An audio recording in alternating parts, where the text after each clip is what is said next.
Siapa yang kita andalkan dalam hidup ini adalah kepada siapa kita berseru saat kita butuh. Firman Tuhan dalam Yeremia 17 ayat yang ke-7 berkata, diberkatilah orang yang mengandalkan Tuhan, yang menaruh harapannya pada Tuhan. Dikatakan diberkati orang yang mengandalkan Tuhan. Kita yang selalu berseru kepada Tuhan saat kita punya kebutuhan akan diberkati. Katakan amin. Siapa yang kita cari saat kita terjepit menunjukkan siapa yang kita andalkan dalam hidup ini. Waktu kita punya kebutuhan, waktu kita tertekan, waktu kita tidak tahu harus kemana, kita harus berbuat apa, kita lari kemana. Yang kita andalkan dalam hidup kita akan jadi tempat pelarian kita.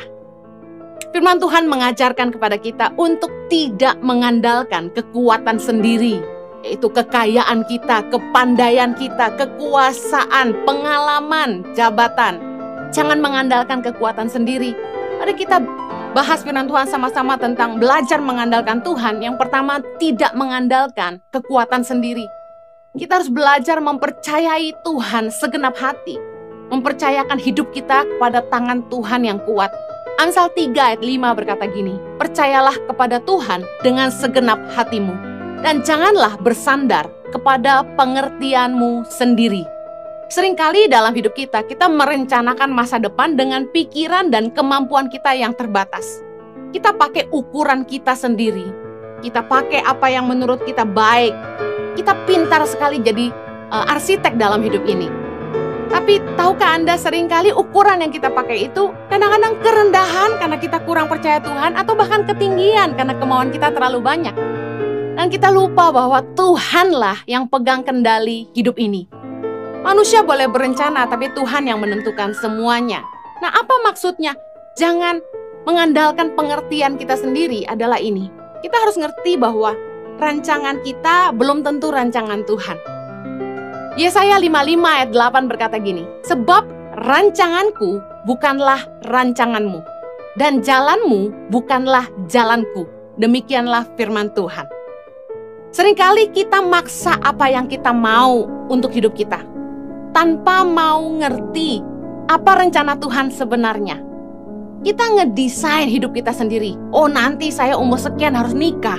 Nanti umur sekian saya udah harus punya rumah. Oh, nanti kita harus punya rumahnya seperti ini. Saya nanti kalau punya istri harus yang seperti ini. Kita desain semuanya. Anak harus berapa.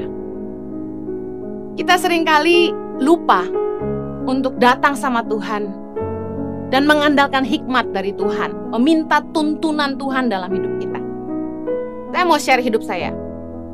Dulu sekali waktu saya masih muda, baru nikah dengan suami saya, Pastor Yohanes Kristianus, saya berpikir, saya nih akan kerja, jadi pengusaha, supaya saya bisa menopang pelayanan suami saya. Bahkan waktu masih muda sekali, suamiku juga pernah bilang, nanti aku pelayanan kamu yang support aku ya, gitu. Kenapa gitu? Karena suamiku tuh dari sejak SMA aja kami sekolah, Jojo tuh kelihatan banget pendeta abis gitu. Dia begitu ngomong, halo, wah udah kedengeran, suaranya tuh pendeta gitu loh. Jadi saya pikir, panggilan Tuhan tuh terlalu nyata buat suamiku ya. Cinta firman Tuhan, suka bikin persekutuan, doain orang, wah keren, rohani abis. Sehingga aku pikir ya udah, Jojo nih yang dipanggil Tuhan, saya akan mendukung pelayanan suami saya. Pikiran manusia. Sama dengan firman Tuhan tadi kan, kita seringkali bersandar kepada pengertian kita sendiri. Ternyata Tuhan juga memanggil saya untuk terjun ke pelayanan dan kami saling menopang. Kemudian satu hari saya berpikir gini, jujur lelah sekali harus keliling dari satu gereja ke gereja yang lain, nenteng-nenteng koper kaos 40 kilo tiap minggu plus 15 kilo gitu kan. Harus nenteng-nenteng koper jualan gitu. Enggak semua gereja memberikan tenaga untuk membantu. Kadang-kadang saya harus bongkar sendiri, tata sendiri, setelah khotbah lari ke depan jualan sendiri. Enggak semua gereja itu pelayan Tuhannya mau bantu, terutama mereka yang belum kenal kita sebelumnya. Jadi lelah banget sebenarnya, apalagi saya harus khotbah hampir setiap hari dulu. Lelahnya minta ampun. Dan saya bilang gini sama Jojo, kayaknya YTP ini harus disupport sama sebuah perusahaan. yang keuntungannya bisa support tangan pengharapan. Waduh, saya tuh orang kan suka bangun, jadi suka desain, suka ngatur. Jadi termasuk hidup saya pun saya mau atur gitu. Saya berpikir, ya YTP ini cocoknya punya perusahaan, supaya keuntungan dari perusahaan itu bisa support pelayanan tangan pengharapan. Satu kali saya bilang sama teman saya, bro, kamu kan pinter nih ngelola perusahaan-perusahaan yang bangkrut kasarnya gitu. Dibenahi manajemennya, lalu dijual kembali. Nah, bantu saya dong gimana caranya supaya saya bisa bikin perusahaan apa gitu yang keuntungannya bisa support tangan pengharapan. Bahkan saya pernah nulis di Instagram satu kali, saking putus asanya, bisnis apa ya yang bisa ngasih makan 5.000 anak pedalaman. Zaman itu masih 5.000 anak. Teman saya salah satu orang yang tergolong sangat aktif di entrepreneur, dia bilang gini, aduh sorry saya terus terang nggak tahu usaha apa yang bisa kasih makan 5.000 orang. Saya jujur sama Jojo tuh sering kali, berkali-kali bahkan mencoba banyak hal ya. Anda tahu bahwa Tuhan kasih inspirasi bikin kaos positif by YTP, lalu kemudian saya mulai bikin batik tangan pengharapan. Untungnya nggak terlalu banyak, dan kalau dibilang itu bisa mensupport tangan pengharapan sama sekali kurang. Dan sampai hari ini apa yang saya pikir harus kami buat, yaitu sebuah perusahaan yang keuntungannya bisa support tangan pengharapan, nggak terrealisasi. Semua hanya angan-angan karena bukan itu kehendak Tuhan. Yang ada hari ini Tuhan mengizinkan kami punya gereja berbasis online YouTube yang dimana kami gembalakan, yaitu JKI Impact Community Indonesia.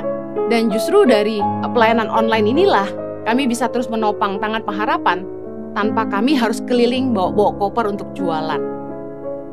Jalanku bukan jalanmu, kata Tuhan. Rancanganmu bukan rancanganku. Kadang-kadang kita terlalu sok pinter ngedesain masa depan kita dengan pikiran dan kemampuan kita yang terbatas. Kita membatasi Tuhan untuk bekerja lebih hebat dalam hidup kita.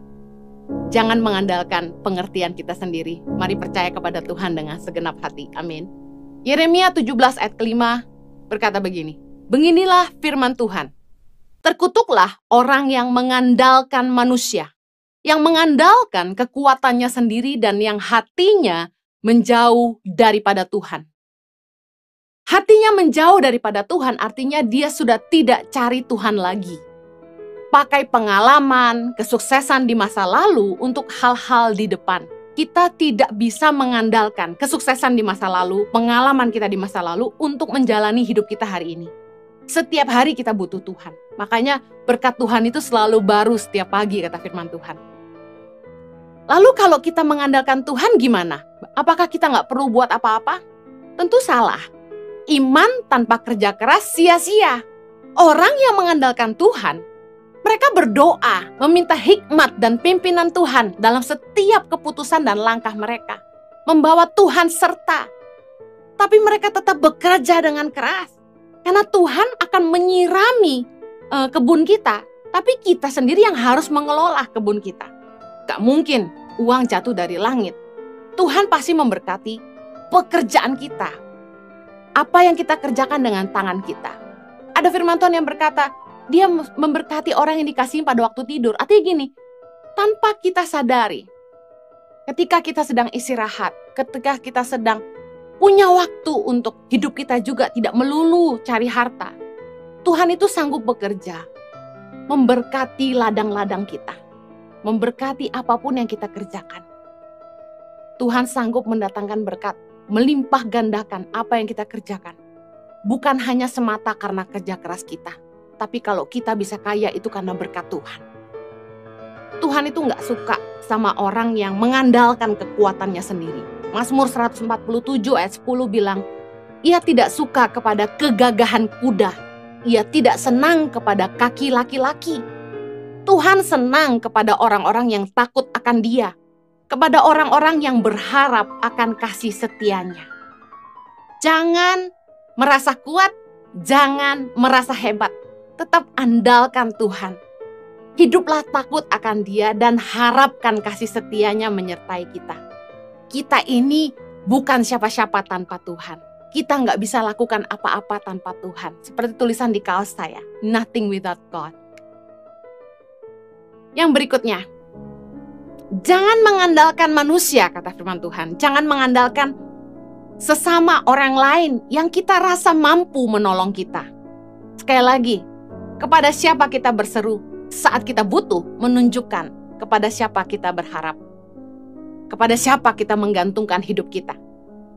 Mikah 7 ayat ke-5 bilang gini, janganlah percaya kepada teman, janganlah mengandalkan diri kepada kawan. Jagalah pintu mulutmu terhadap perempuan yang berbaring di pangkuanmu. Saya dan suami hampir saja bergabung dengan salah satu gereja teman yang berencana buka cabang di Jakarta. Dengan satu pikiran, wah kalau kami bantu menggembalakan gereja mereka, mungkin gereja ini akan support Tangan Pengharapan. Motivasi saya cuma satu, saya mau berhenti keliling khotbah karena Tuhan minta saya fokus untuk keluarga. Tapi saya juga nggak mau saya tidak buat apa-apa untuk Tangan Pengharapan.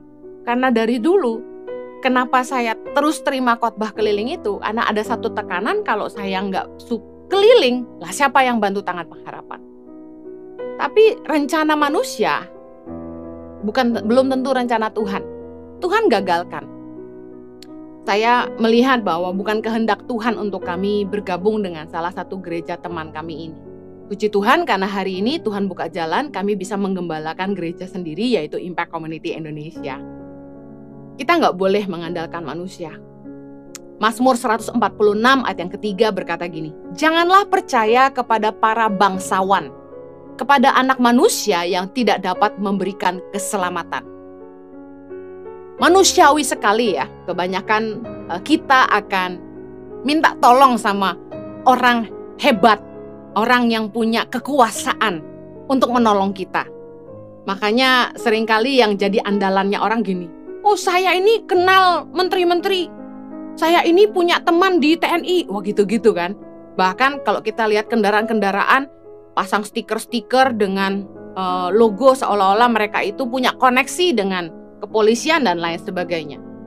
Kita seringkali cenderung untuk mengandalkan orang yang kita pikir mampu menolong kita. Punya kedudukan, punya kekuasaan, punya pengaruh, punya kekayaan. Nah, saya mau share pengalaman saya. Dulu saya pernah menyerahkan diri saya untuk melayani di yayasan orang lain. Yayasannya pemilik seorang bangsawan di Indonesia yang cukup kaya raya. Koneksinya sangat dekat dengan orang-orang di istana tentunya. Nah, dengan harapan kalau saya mau membantu yayasan beliau, bekerja pada beliau, beliau juga akan memelihara YTP, memelihara Tangan Pengharapan. Tapi Tuhan gak izinkan. Karena dia sempat bilang gini sama saya, kalau kamu bantu saya, YTP saya ambil aja. Wah, saya tenang, wah asik, gak usah jualan kaos lagi. Tapi Tuhan gak izinkan. Saya sempat konseling sama mentor kami dan dia bilang, Tangan Pengharapan memang kecil tapi Tuhan titipkan di rahim kamu sendiri. Saya bersyukur saya gak mengandalkan bangsawan ini karena Tuhan juga gak izinkan. Kalau Tuhan gagalkan itu caranya beda-beda, tapi saya bersyukur. Yang terakhir, kita jangan ngandelin kuasa gelap. Jangan datang kepada berhala-berhala, dukun-dukun, peramal, tukang tenung, feng shui, dan lain sebagainya untuk cari hoki istilahnya. Banyak kan orang itu mau bangun rumah, mau jual rumah, panggil orang-orang yang punya kekuatan gaib. Doa ke dukun, macam-macam. Ambil tanah, disimpan, supaya dijampi-jampi nular kayanya orang. Pasang air mancur supaya rezeki jalan terus. Bahkan saya lihat banyak di toko-toko pasang patung kucing yang tangannya gini-gini itu. Saya tanya, ini patung kucing buat apa? Katanya untuk datangin hoki, rezeki. Ulangan 18 ayat 10 bilang gini, di antaramu janganlah didapati seorang pun yang mempersembahkan anaknya laki-laki atau anaknya perempuan sebagai korban dalam api. ataupun seorang yang menjadi petenung, seorang peramal, seorang penelaah, seorang penyihir, seorang pemantra, ataupun seorang yang bertanya kepada arwah atau kepada roh peramal, atau yang meminta petunjuk kepada orang-orang mati. Sebab setiap orang yang melakukan hal-hal ini adalah kekejian bagi Tuhan. Dan oleh karena kekejian-kekejian inilah Tuhan Allahmu menghalau mereka dari hadapanmu. Jangan sampai kita datang ke peramal, dukun, orang kuat, orang pintar, apalah namanya, untuk cari kekayaan. Imamat 19 ayat 26b bilang, janganlah kamu melakukan telaah atau ramalan. Imamat 19 ayat 31 bilang, janganlah kamu berpaling kepada arwah atau kepada roh-roh peramal. Janganlah kamu mencari mereka dan dengan demikian menjadi najis karena mereka. Akulah Tuhan Allahmu. Penyembahan berhala, mencari rejeki kepada roh-roh gelap merupakan kekejian bagi Allah. Jangan sampai kita menyembah kepada berhala demi harta. Ada orang-orang yang mencari pesugihan ke dukun. Pergi ke tempat-tempat yang katanya keramat, membawa persembahan, duduk di bawah pohon, nungguin daun jatuh dari pohon keramat itu untuk disimpan daunnya di dompet, katanya biar dompetnya tebal. Datang ke dukun-dukun untuk disemprot, disembur-sembur pakai air, dikasih minum ini dan itu. Bawa pulang, doain apa, lalu dibawa pulang disimpan, disembayangi. Ada yang kemarin cerita sama saya, nyolong tanah dari rumah orang kaya, lalu tanahnya disimpan, katanya supaya kekayaannya nular. Dan yang lucunya, katanya harus dicolong, gak boleh ketahuan sama yang punya. Lalu memanggil Feng Shui untuk mengarahkan pintu mana, meja ngadep mana yang hoki. Minta nasihatnya sama orang-orang sakti. Air mancur harus terus mengalir, supaya rezeki ngalir terus. Harus ada yang bikin patung ikan, lukisan ikan, katanya supaya rezeki lurus-lurus. Macem-macem. Dengar baik. Susah payah gak menambahi. Berkat Tuhan yang menjadikan kita kaya, kata firman. Siapa yang menjadi andalan kita, biasanya jadi tempat ketergantungan kita. Kita akan takut kehilangan orang yang kita andalkan. Dan kita akan hormat sama orang yang kita andalkan. Kita akan baik-baikin mereka. Bawain sesembahan supaya ngambil hatinya. Biarpun gak dimakan, bawain makanan terus. Biarpun gak butuh, dikasih hadiah terus. Kenapa? Orang-orang yang menjadi tempat ketergantungan, yang kita andalkan, biasanya kita takut kehilangan dan kita hormatin dan kita baik-baikin. Mari lakukan hal yang sama kepada Tuhan. Kalau kita mau belajar hidup mengandalkan Tuhan, saya mau tutup dalam 3 hal. Yang pertama, kita harus punya ketergantungan akan pimpinan Tuhan. Mari datang kepada Tuhan tiap hari dan minta hikmat Tuhan dalam kita menyelesaikan semua masalah. Dalam setiap pengambilan keputusan. Waktu kita harus mengambil langkah apa yang harus kita ambil. Ayo andalkan Tuhan. Doa, Tuhan tolong aku. Jatuhkan hikmat dalam hatiku. Tuhan pimpin aku. Jangan sampai aku buat keputusan yang salah. Tuhan tolong berbicaralah. Saya tuh kalau lagi tanya Tuhan sesuatu, Tuhan belum ngomong-ngomong, saya kejar terus. Pagi, siang, malam saya tanya terus. Tuhan ngomong dong. Tuhan aku harus gimana? Karena satu keyakinan saya bahwa tanpa pimpinan Tuhan tidak ada keberhasilan. Mari yakini sama-sama kalau kita mau belajar mengandalkan Tuhan. Tanpa pimpinan Tuhan tidak ada keberhasilan. Milikilah ketergantungan akan pimpinan Tuhan. Belajar seperti Musa dalam Keluaran 33:15 berkata begini. Berkatalah Musa kepadanya, jika engkau sendiri tidak membimbing kami, janganlah suruh kami berangkat dari sini. Bayangkan. Bilang sama Tuhan, kalau Tuhan gak nyertai kami gak mau pergi. Amen. Yang kedua, mari belajar mengandalkan Tuhan. Seperti kita takut kehilangan orang yang kita andalkan, takutlah hilang penyertaan Tuhan dalam hidup. Mazmur 51 ayat 11. Raja Daud berdoa begini, janganlah membuang aku dari hadapanmu, dan janganlah mengambil rohmu yang kudus daripadaku. Daud tidak mau kehilangan Tuhan dalam hidupnya. Tidak mau kehilangan hadirat Tuhan. Daud tidak mau Tuhan mengambil rohnya daripadanya.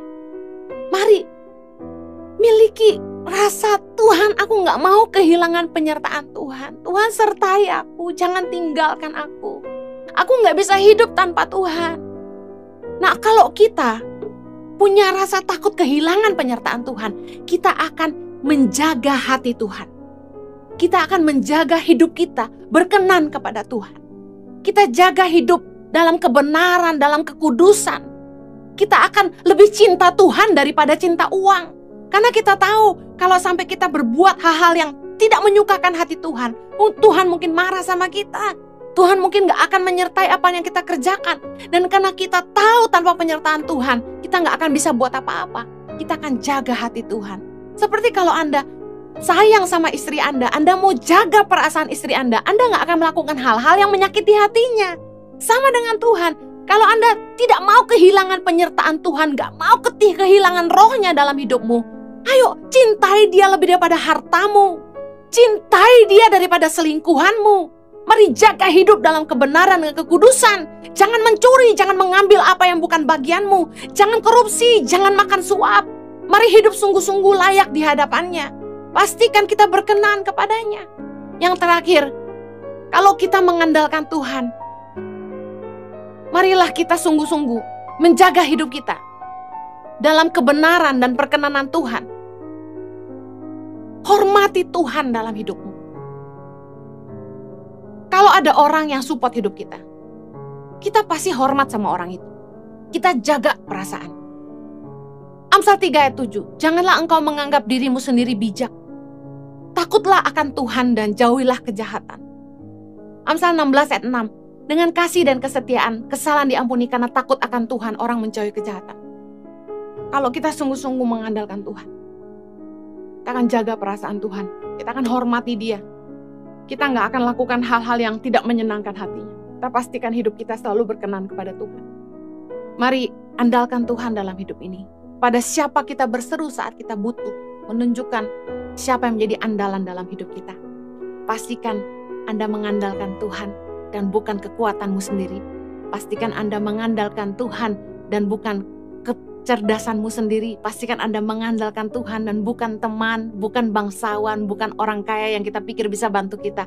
Kalau Anda mengandalkan Tuhan, pastikan Anda tidak menyembah berhala, tidak mencari kesugihan dari tempat-tempat yang salah. Mari andalkan Dia dalam hidup ini.